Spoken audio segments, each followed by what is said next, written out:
ला ला ला ला ला ला ला ला।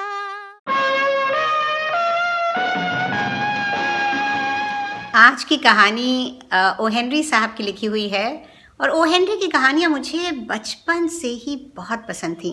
बचपन में जब पहली बार ओ हेनरी की कहानी मैंने सुनी थी तो मुझे बड़ा आश्चर्य हुआ था और एक अमिट छाप वो मेरे नन्हे दिमाग पर छोड़ गई थी। और बड़े होके और भी कहानियाँ पढ़ी ओ हेनरी की, और एक अच्छी लघु कथा की ये खासियत होती है कि वो एक अमिट छाप छोड़ जाती है पढ़ने वाले या सुनने वाले पे। आज की कहानी का हिंदी अनुवाद मैंने किया था आपको सुनाने के लिए, और ये सबसे पहले हमने सुनाई थी आओ सुनो कहानी के 31वें एपिसोड में। और उस वक्त वसुंधरा और मैं एक और नया प्रयोग कर रहे थे, क्योंकि कहानियों में भी प्रयोग होते रहना चाहिए। तो कुछ समय तक हम लोग अंग्रेज़ी के सबटाइटल्स के साथ कहानी प्रस्तुत करते थे। बहुत मेहनत का काम था, क्योंकि हम पहले कहानी ढूंढते थे, अंग्रेज़ी की कहानी, उसका हिंदी में अनुवाद करते थे, फिर उसकी रिकॉर्डिंग, एडिटिंग, और उसके बाद सबटाइटल्स जिन्हें वापस हिंदी की कहानी से फिर अंग्रेज़ी में करके और फिर सबटाइटल्स लगाना, तो काफ़ी मेहनत का काम था।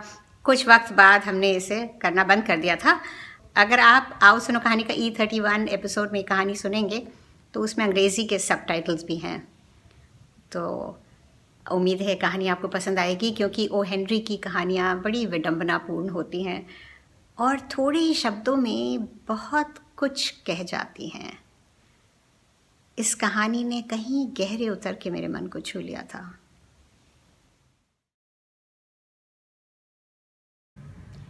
आज मैं आपको मशहूर अमेरिकी लघु कथा लेखक ओ हेनरी की एक कहानी सुनाने जा रही हूँ। ओ हेनरी साहब का असली नाम था विलियम सिडनी पॉटर, और इस कहानी का नाम है the cop and the anthem. तो आओ सुनो कहानी गिरफ्तारी। मैडिसन स्क्वायर में अपनी बेंच पर बैठा सोपी बेचैन हो रहा था। जिन औरतों के पास कीमती गरम कोट नहीं होते, वे जब अपने पतियों के प्रति उदारता दिखाती हैं, और अपनी बेंच पर बैठा सोपी जब बेचैन हो जाता है तो समझो जाड़ा आ गया।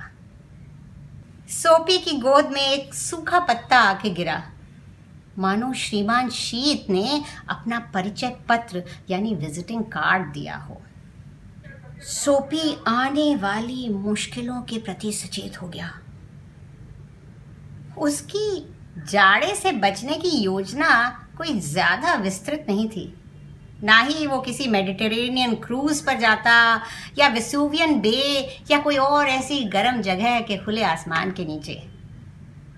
वो तो बस 3 महीने के लिए ब्लैकवेल आइलैंड की जेल में जाना चाहता था। मुफ्त का खाना पीना, रहना और मनपसंद दोस्तों का साथ, बस 3 महीने मज़े से कट जाते उसके। जब न्यूयॉर्क के समृद्ध लोग पाम बीच और रिवियरा जाने का टिकट कटाते थे, तो सोपी अपनी इसी सालाना यात्रा का इंतज़ाम करता था। कई सालों से यह सिलसिला चलता चला आ रहा था। पिछली रात को उसे पेट पे, पैरों पे और कोट के नीचे अखबार लगा लेने के बावजूद भी ठंड लगी थी। वैसे न्यूयॉर्क में बेघर लोगों के रहने के लिए कई निजी और सरकारी संस्थाओं ने इंतज़ाम किया था, मगर सोपी को उस सबसे सख्त नफरत थी। कानून उसे खैरात से बेहतर लगता था, क्योंकि समाज सेवकों के ऊल जलूल और बेवकूफ़ी के सवाल जवाब से उसे नागवार गुजरता था। कानून की मेहमान नवाजी के कायदे स्पष्ट थे, और वहाँ के बाशिंदे बेकार की सवाल जवाब से अपनी आत्मीयता नहीं जताते थे। सोपी आइलैंड पर जाने के तरीके सोचने लगा। कई तरीके थे, पर सबसे सुखद था किसी आलीशान रेस्टोरेंट में जाकर खाना खाना, और जब बिल देने का समय आए उस वक्त अपने पास फूटी कौड़ी ना होने का ऐलान कर देना। बस फिर क्या, बाकी काम पुलिस वाले और जज बखूबी कर लेते। सोपी मैडिसन स्क्वायर से निकला और ब्रॉडवे और फिफ्थ एवेन्यू की तरफ चल पड़ा। वहाँ कई चमचमाती दुकानें थीं और वो जाके एक ऐसे ही शानदार रेस्टोरेंट के सामने रुका। एक ऐसा रेस्टोरेंट जिसमें हर शाम रेशमी कपड़ों में लिपटे लोग महंगी वाइन की चुस्कियाँ लेते थे।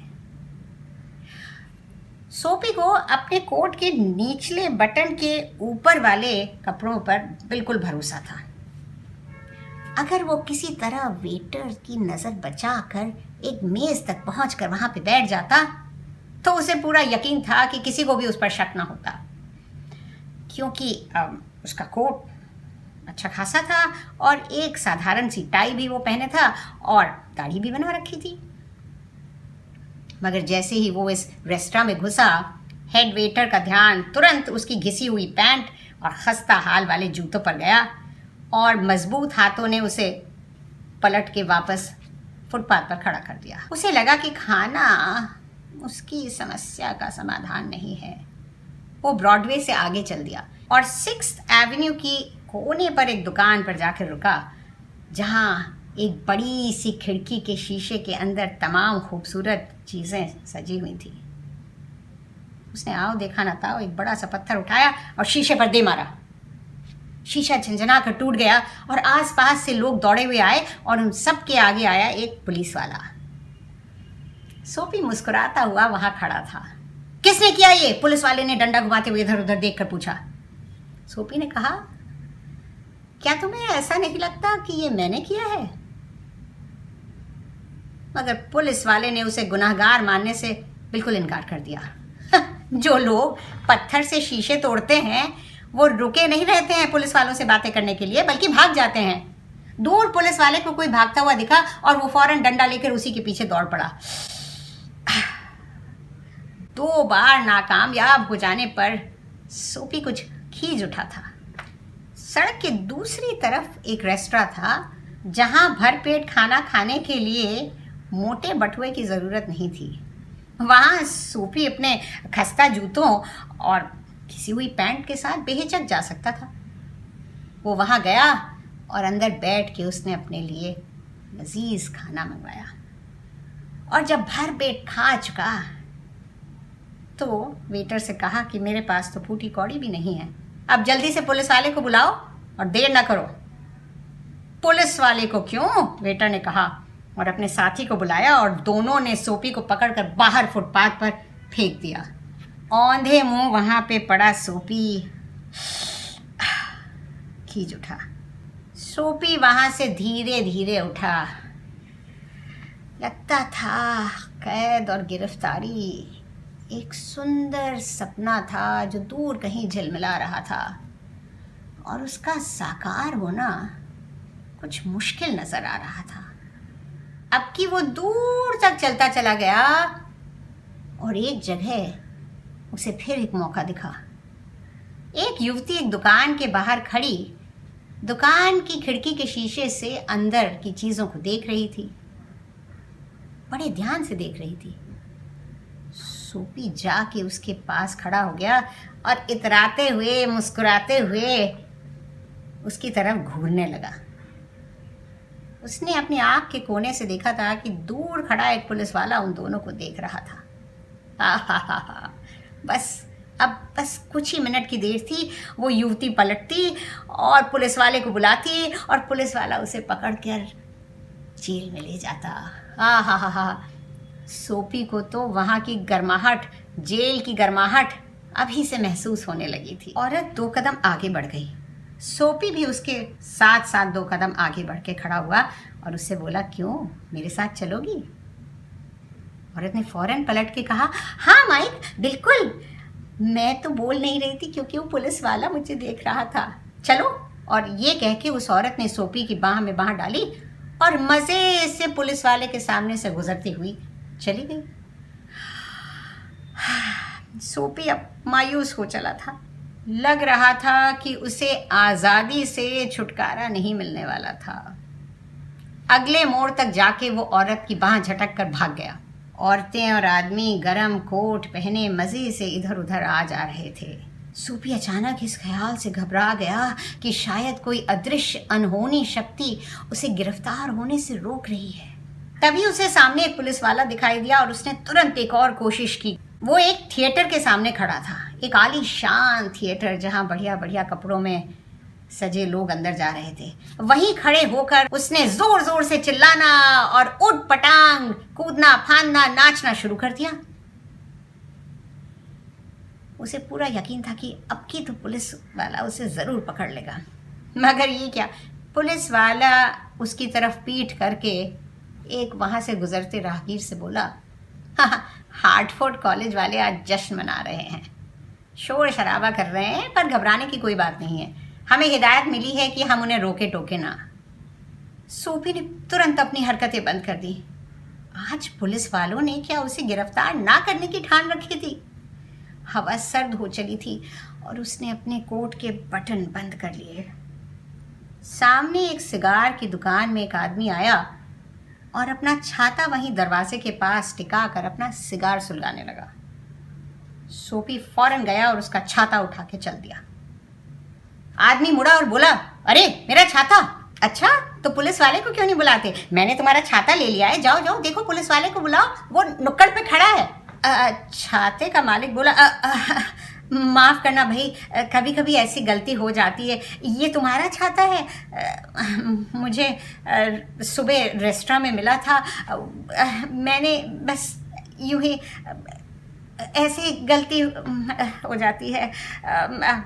हाँ, ये मेरा छाता है, सोपी गुस्से से बोला। पुलिस वाला जो उन दोनों को अब तक देख रहा था, अब सड़क पार करके दूसरी तरफ जाने लगा।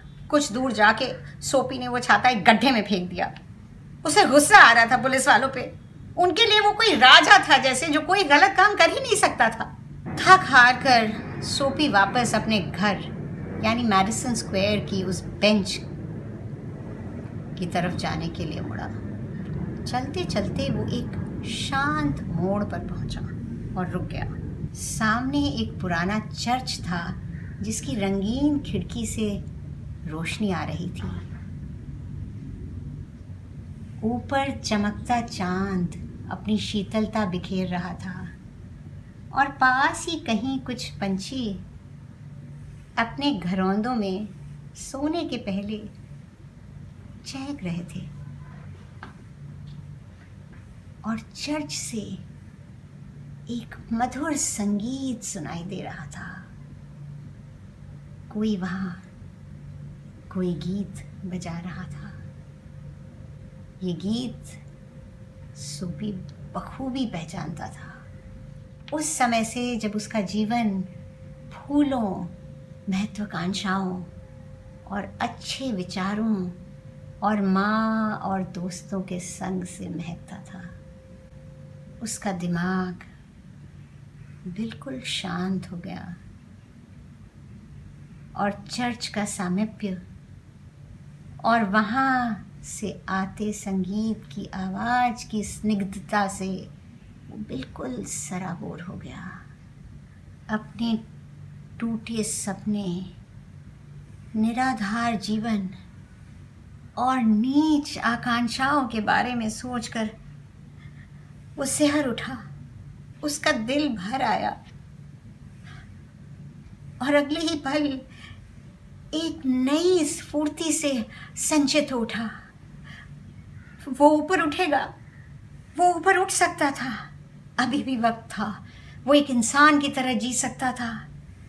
इतनी उम्र नहीं थी उसकी, अभी भी वो जीवन में कुछ कर सकता था।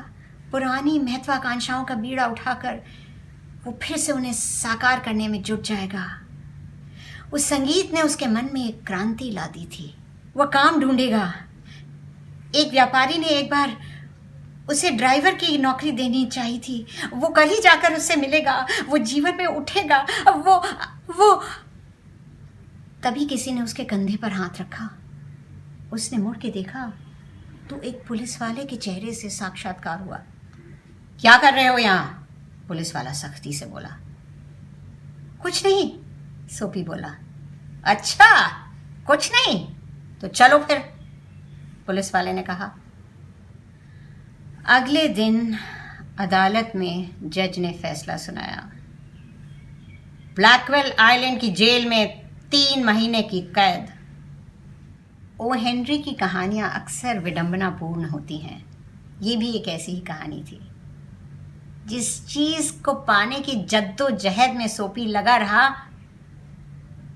वो उसे नहीं मिल पाई तब तक जब तक वो उसे पाने की इच्छा से ऊपर उठ चुका था। जो चीज़ हमें अनमोल लगती है वो क्या वाकई अनमोल है, कि उसको पाने की हसरत सिर्फ एक हथकड़ी है जो हमने खुद अपने हाथों में पहन रखी है। क्या लगता है आपको?